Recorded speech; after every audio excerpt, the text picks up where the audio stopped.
Welcome to the Young Adult Roundtable's Read with Pride panel. I'm Christina Taylor, the panel's moderator. I'm one of the librarians at Round Rock High School and the social media manager for the Young Adult Roundtable. And I'm thrilled to be moderating this panel with the 7 of you. So let's get started. Please begin by briefly introducing yourself, the book that you're showcasing, and tell us why you chose to tell this story. We'll begin with Dahlia. Hi, I'm Dahlia Adler. I am the author of Cool for the Summer, as well as the founder of the LGBTQ plus book site, LGBTQ Reads. And my book, again, Cool for the Summer, is about a girl named Laura who has just returned to high school for her senior year and finally landed the guy of her dreams, only to have her unexpectedly female fling from the summer switch to her school for senior year. So she's finally got the guy, but she can't stop thinking about the girl. And it's a lot about questioning your sexuality and bisexuality and compulsory heterosexuality. And I really wanted to tell that story in particular because I was so late to figuring out my own sexuality, and I didn't realize the whole bi thing until I was 29 and writing a queer book, actually publishing a queer book that helped everyone else figure out I was bi, apparently.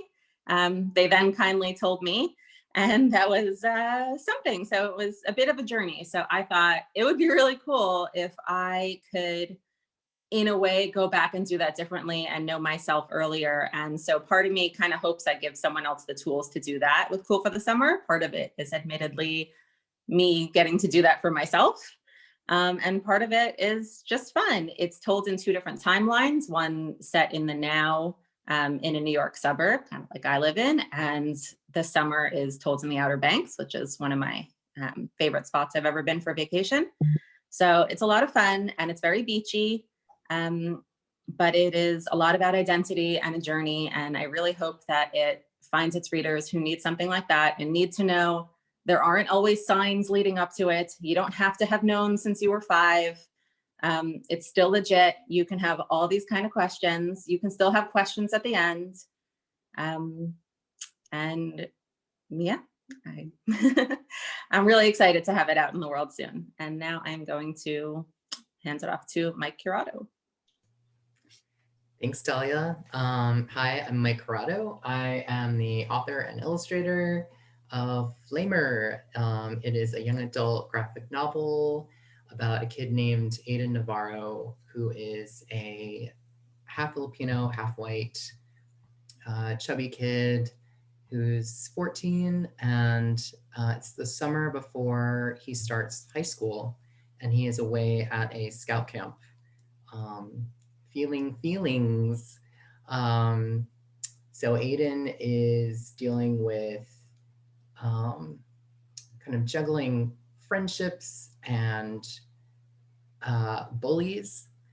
He's dealing with racism and body image issues and questions about his religion, and all that as the backdrop to Aiden confronting his sexual identity. And I wrote this book because this is the book that I wish that I had when I was 14. So a lot of it is based on my own personal experience, which I think we'll talk about more. But yeah, I wanted people who have a similar experience as me to feel seen in books. And I wanted people who don't have my experience to maybe try and understand what someone like me went through or is going through. Yeah, it's all about visibility, right? So yeah, so that's my little intro. And with that, I will pass the baton to H.E. Edgmon. Thanks. Hi, I'm H.E. Edgmon. My pronouns are they and he. So my debut, The Witch King, is out June 1st of this year. The Witch King is about a witch and trans boy named Wyatt, who grew up in a fae society where witches aren't really considered equals to the fae, but through a very ironic twist of fate, finds himself engaged to the fae prince. And the story follows Wyatt as he kind of goes through this journey of trying to end his engagement by any means necessary, with a bunch of truly obnoxious shenanigans, even while knowing that if he were king, he could actually do a lot of good for people like him. And while maybe or maybe not being very gay for his fiance.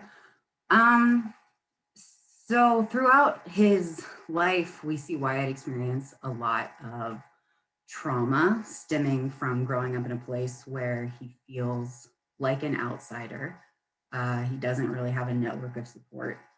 But through the book, we see him really learning to overcome that and finding his people.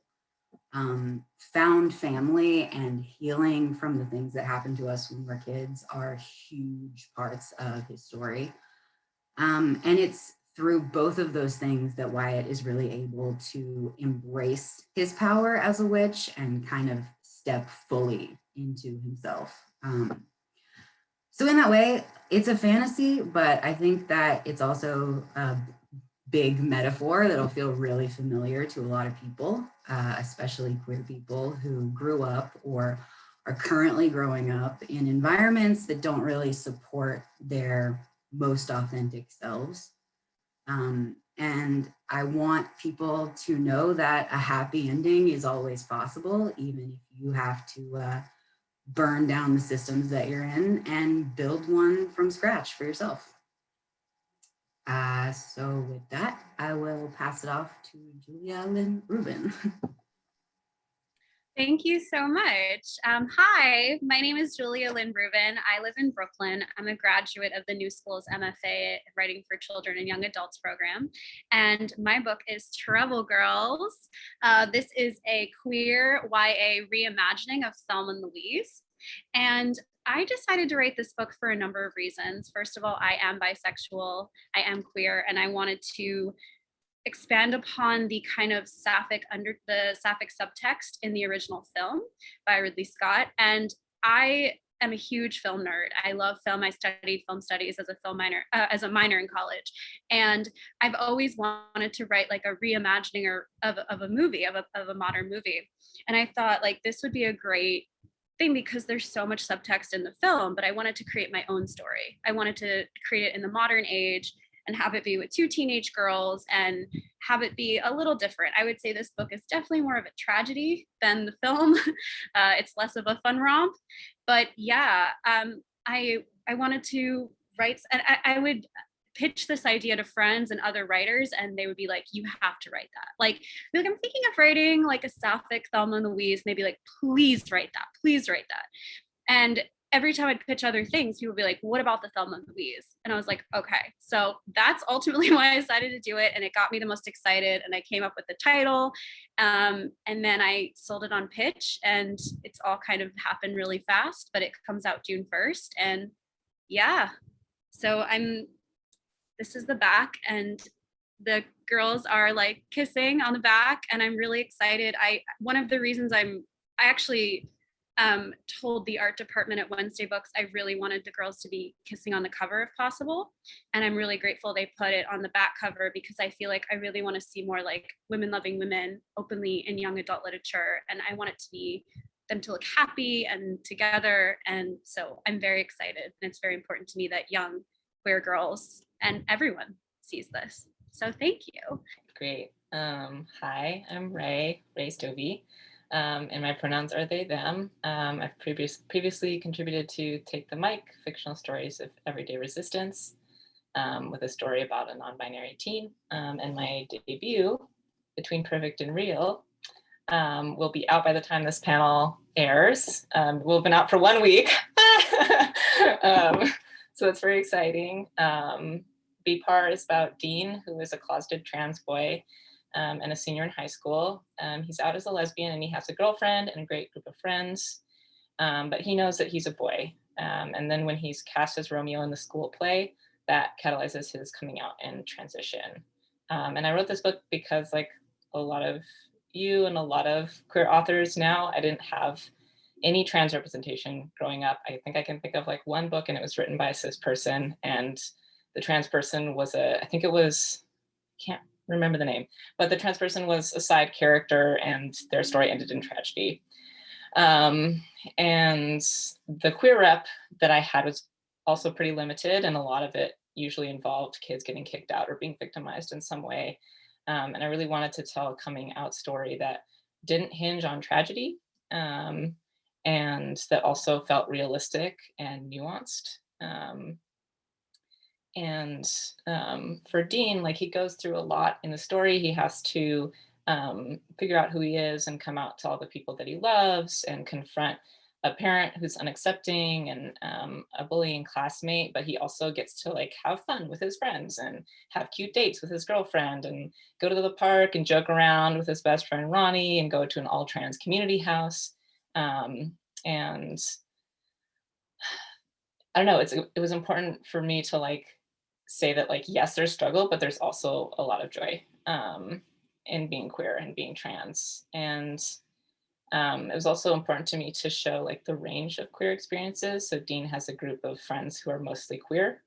And then as part of his coming out process, he goes to a support group where he meets other trans teens and makes friends.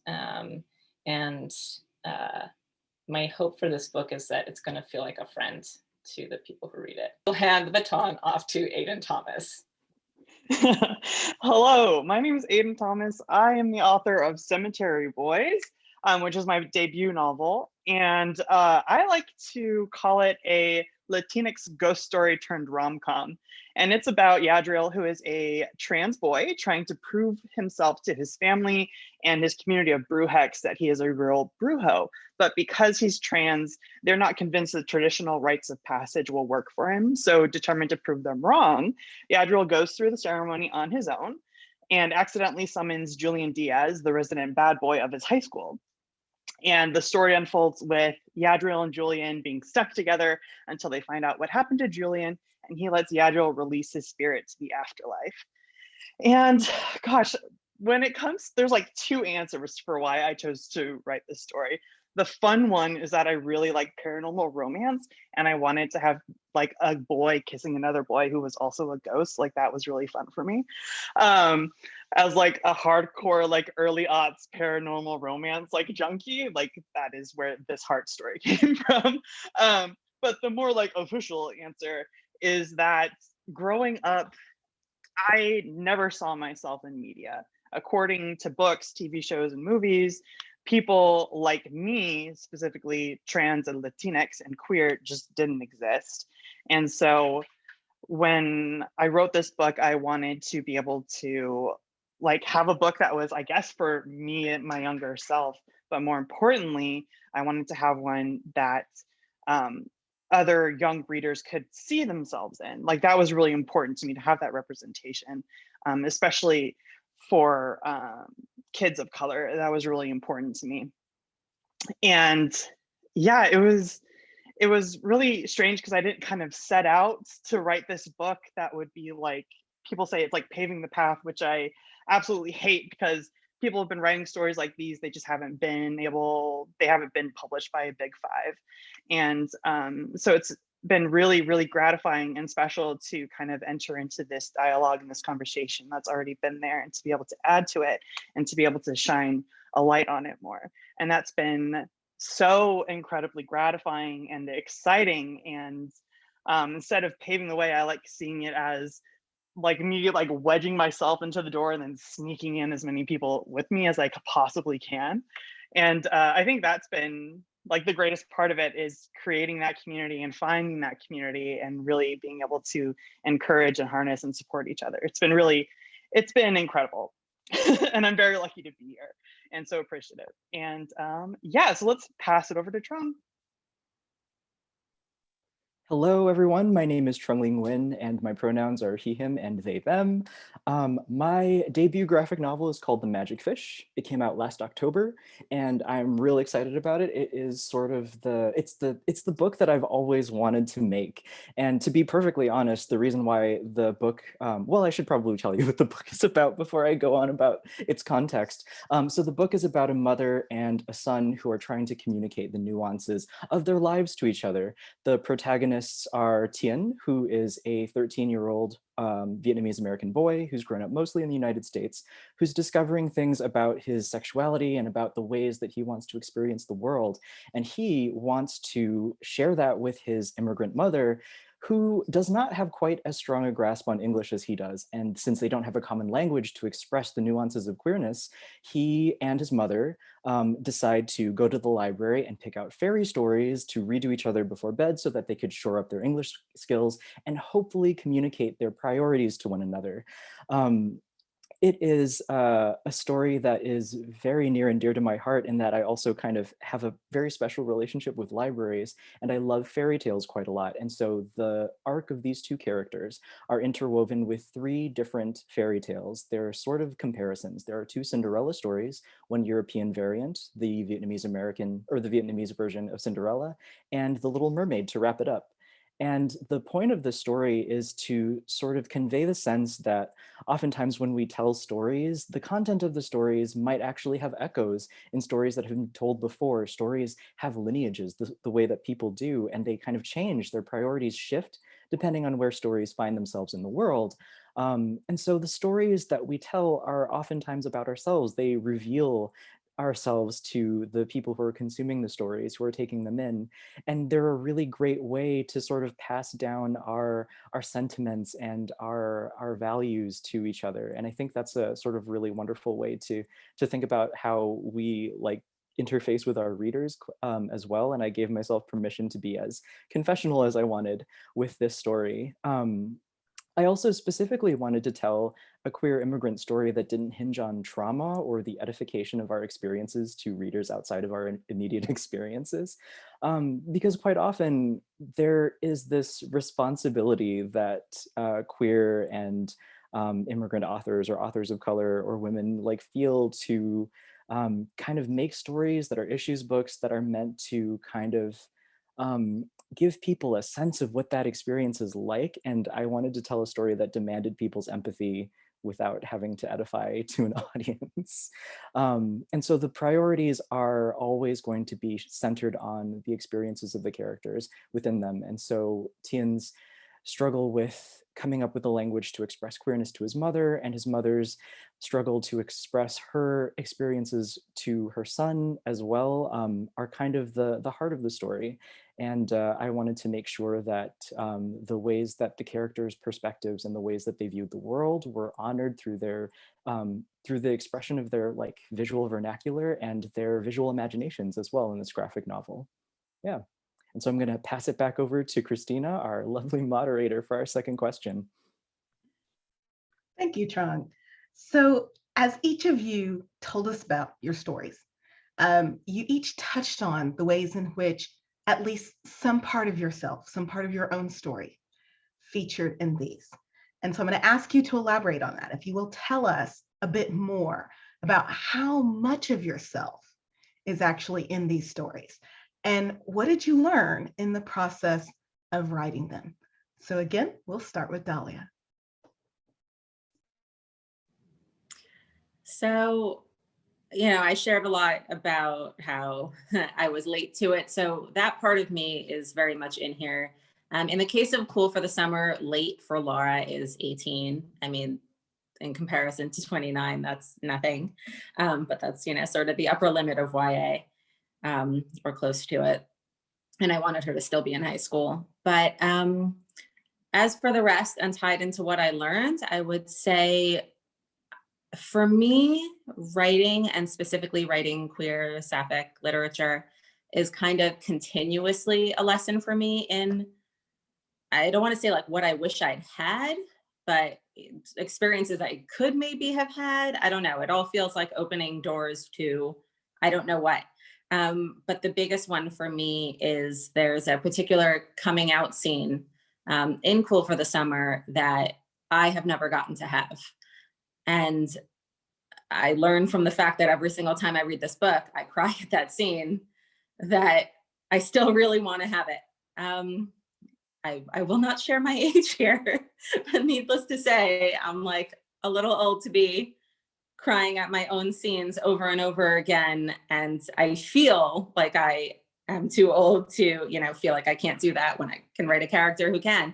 But that's life. So for me, it's a lesson in that everything I write maybe pulls me a little closer to what I want. Everything I write is maybe, I'm not secretive about it. Dahlia Adler is my name.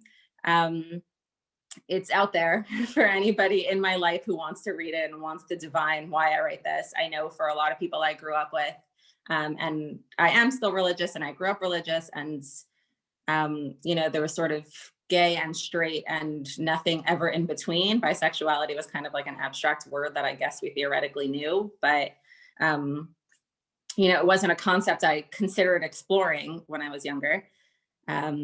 Now I understand why I still have these really old issues of Allure and Cosmo and whatever from when I was a teenage girl, all with the same models on them. But then I definitely didn't understand that. So I'm still learning who I was and who I am and who I want to be. And I'm putting myself out there little by little to the people in my life who are edging closer to being ready for that, I guess.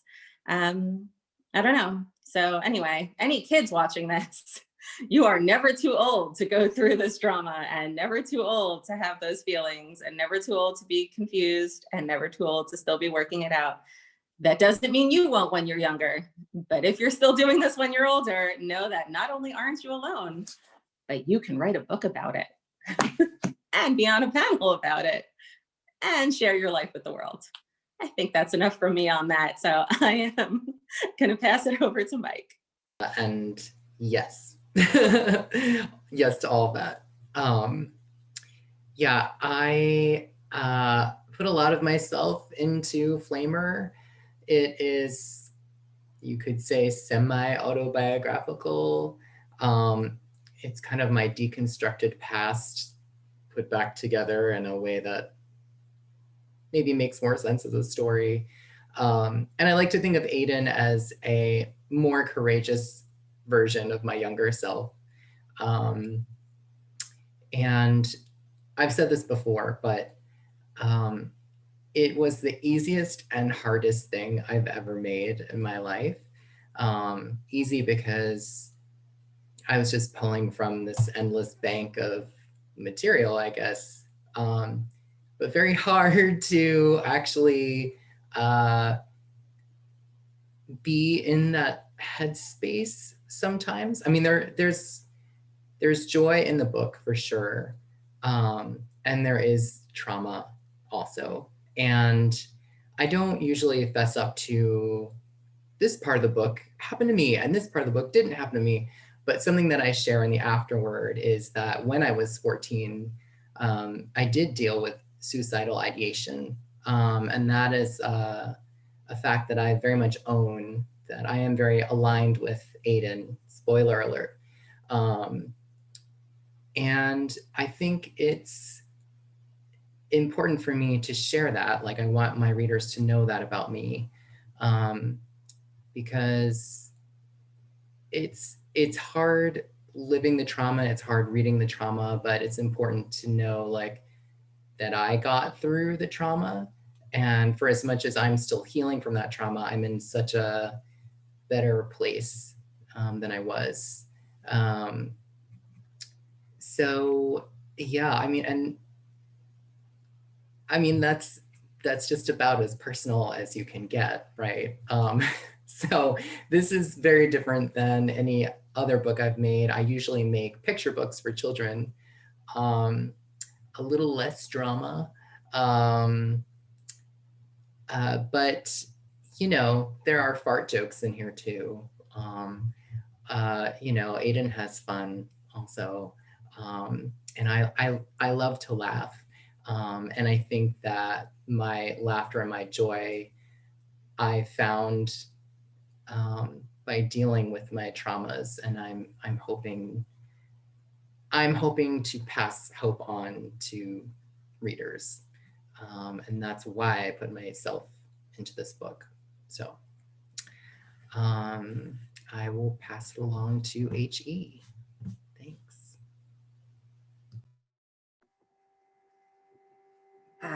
Yeah, so first of all, thank you. That was really beautiful. I enjoyed listening to you talk about that a lot.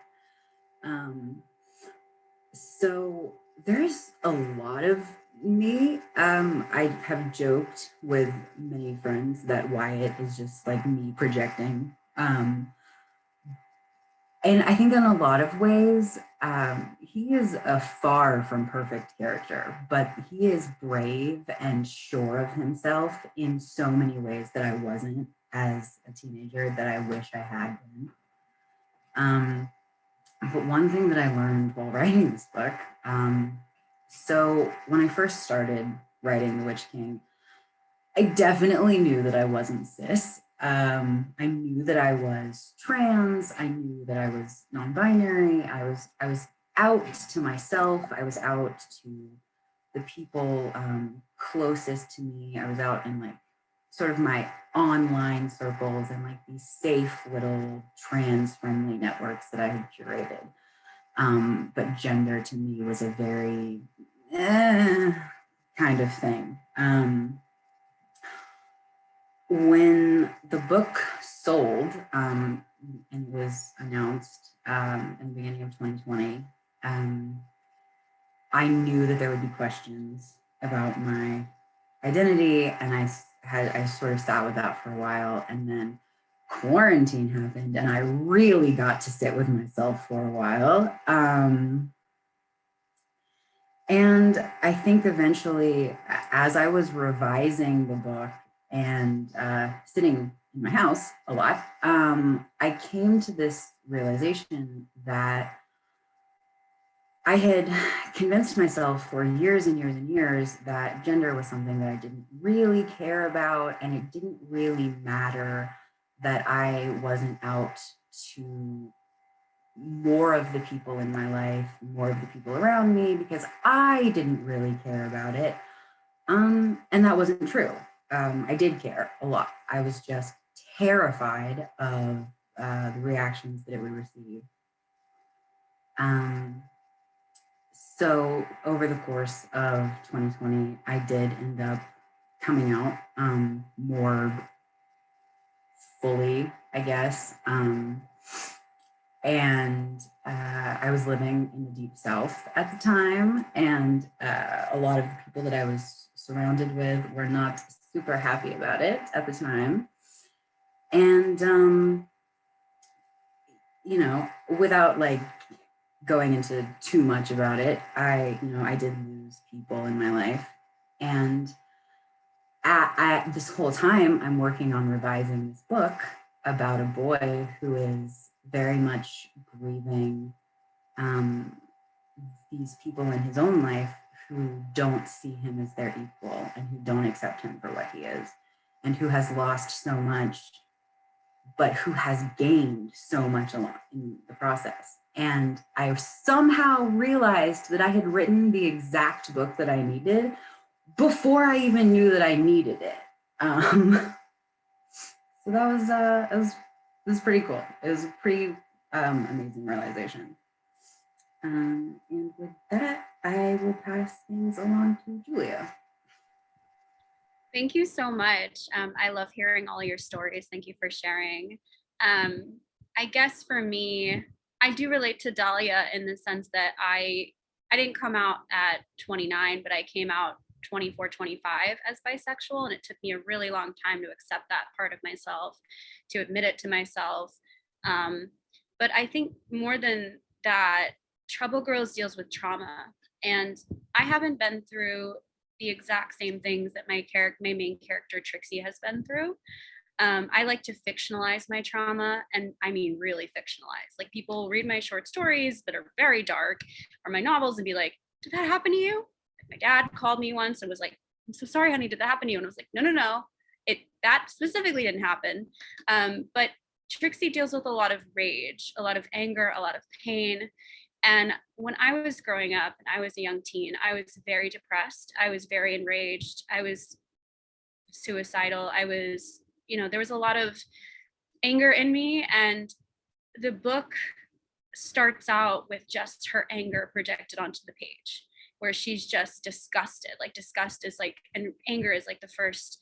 And when I first started writing this, I was like, am I allowed to do this? And I know that's made seem like a silly question, because it's like, of course, it's literature, you can do whatever you want. But I was like, can I write a girl like this? Like, can I write a young queer girl? Do I have to make her likable? Do I have to? And I hate that I thought about those things. I hate that I questioned that, but I did. And I still worry about it, even though I love her.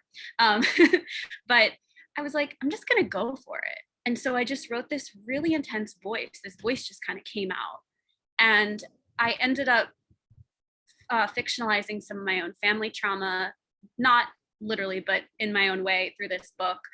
I fictionalized things I've gone through with men, situations with like sexual harassment, sexual assault, and I ended up feeling not liberated by writing this book, but it was cathartic.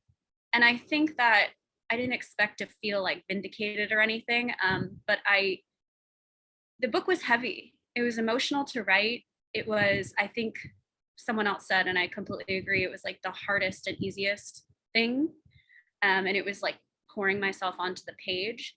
So yeah, this book, like all of my books, while it's fiction, it has a lot of my own emotions and my own views of the world and the way Trixie sees the world, the things she thinks about while she's on the road with her friend, the things that they see and experience are things I've thought about. And I'm just really glad I can share these perspectives with other people and like a young audience. And my hope is that, young readers read this book and feel less alone, not just in their queer identity, or maybe even if they're not queer, in their anger and in their experiences and their trauma, because it's okay to be angry, and it's okay to feel. And yeah, so with that, I will pass it off to Ray. Thank you. Yes, it is okay to be angry. I love that.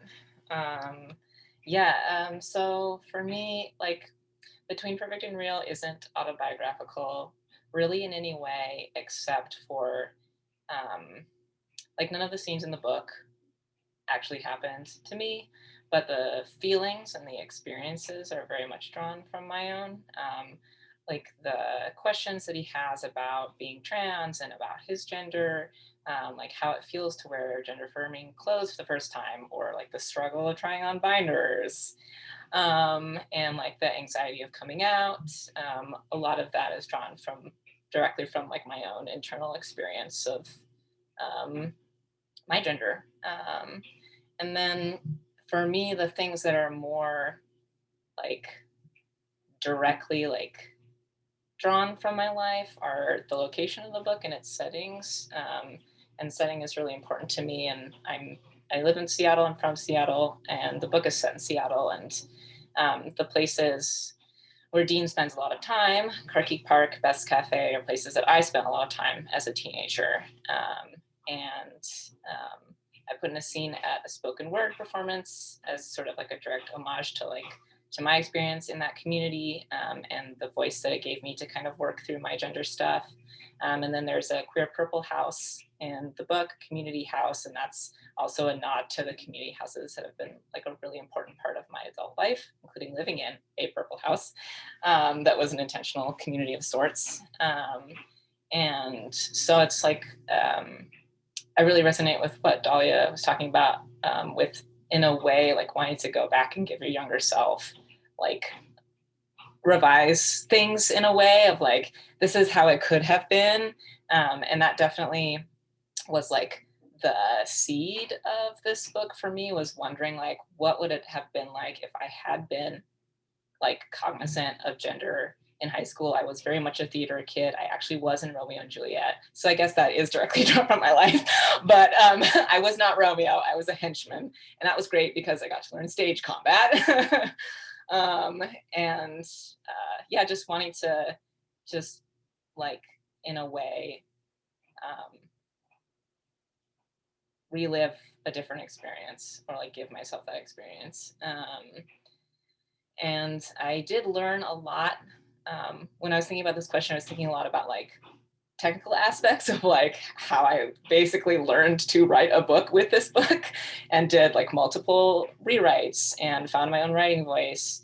But I also feel like what I discovered with this book, like I've gone back and forth about writing various kinds of memoirs or personal essay stuff my whole life, but what I realized is that for me, fiction often feels more real than truth. And I could have written a memoir about my, gender journey, or whatever, but like, and hit all the same beats, but it wouldn't have told the story that I really wanted to tell, that I could only tell in fiction. And so that's, I don't know, that's me. And I'll pass it off to Aiden. So yeah, so how much of myself is reflected in Cemetery Boys? And I think a lot of myself is, especially like on paper, I think people assume like, oh, Yadriel is like this embodiment of like who you are because we have so much in common. But I'm actually much more of a Julian. I'm pretty obnoxious and chaotic, and not nearly as calm as Yad's is. I also hung out in a cemetery a lot as a kid. I grew up in Oakland, California, and there's a cemetery called Mountain View Cemetery, and it's beautiful, it's huge, and it overlooks the Bay Area. And I would hang out there after school with my friends like all the time, and we treated it more as like a park as opposed to like a cemetery. Like moms would take walks with their kids, and people would like jog through it a lot. So cemeteries are a big preoccupation of mine. But what I really wanted to do is I wanted to tell a story of a trans character that reflected my own personal experiences. Growing up and reading the very few amount of books with trans characters in them, they always seemed to have these really polarized relationships with their families. Either the family are immediately these perfect allies who know exactly what to do, or they just reject their child altogether. And for me, I really wanted to navigate complex family relationships, especially when your family and your community is such a huge part of your culture like mine is. And what does it mean when you're a trans kid and the native language of your family is gendered? It's complicated. It's not black and white. There's a lot of nuance. Yadz's family doesn't hate him because he's trans. They love him. They just don't understand him. And so it was really important to me to kind of unpack that more nuanced relationship that reflected more of what I had experienced. And in terms of like the story itself, while there's like a lot of myself in it, it's also a lot of wish fulfillment in this story. When Julian is introduced, he's this school bad boy, like running the block with his friends and getting into trouble. And I think if someone like randomly saw him on the street, they wouldn't be like, ah, yes, there's a boy who is part of the queer community and understands like and accepts the nuance of like gender identities. And I think a really like powerful thing for Yadriel is that he doesn't have to teach Julian how to understand him or how to love him. When Yads tells him that he's trans, it takes about 2 seconds for Julian to take in that information, process it, and act accordingly. Julian is gay and he falls for and is attracted to Yadriel without having any hangups or crisis over his own sexual identity because Yadriel is a boy.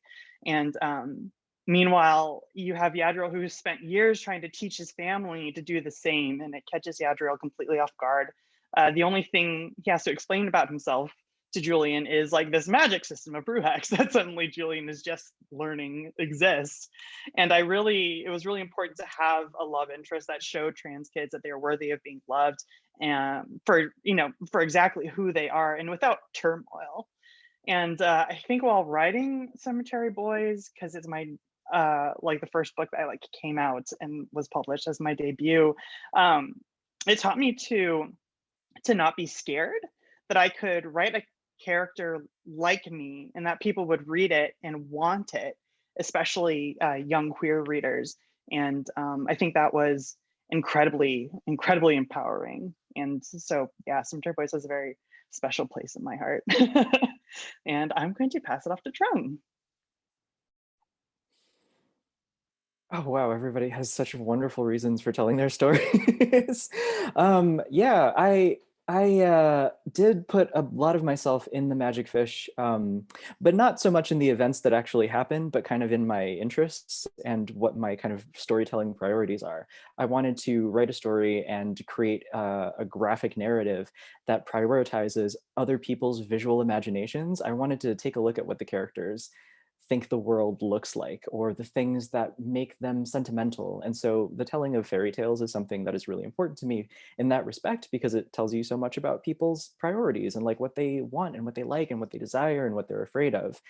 And so each of the fairy tales are told through the imagination of the characters that are reading the story. And so you get kind of like this Disneyfied princess story when Tien is telling the story, and you get in the Vietnamese Cinderella story, what 1940s and 1950s Vietnam looked like. And I got to do a lot of sartorial research for that, which was super fun. And Helen, Tien's mother, tells the final story, and it's her imagination is full of kind of like 80s things, but she also grew up watching a lot of wuxia movies. And so there are like women in water sleeves and dragons and spirits. And so it's sort of kind of like a fun romp through the things that make up my imagination, and kind of my way of exploring what other people's imaginations actually look like as well. So that's quite kind of a lot of fun for me, just like as a graphic artist and as a storyteller.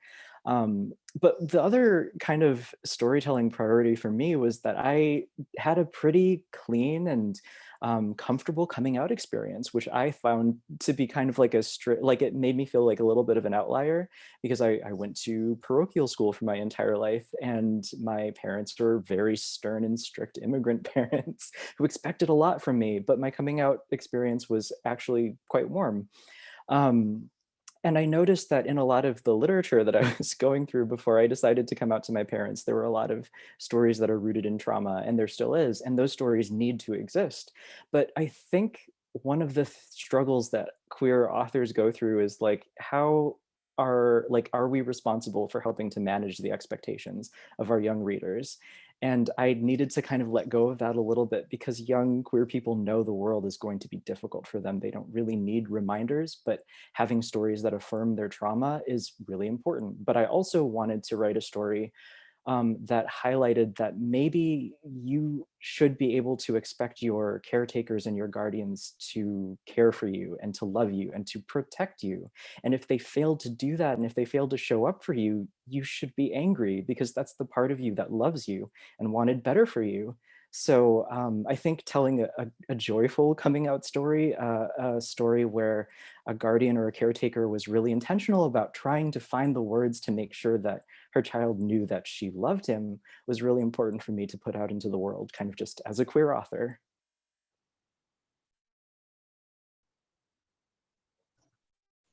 As that ends our time together, thank you to all of the panelists, thank you to the publishers, and thank you to TLA for allowing us to come together.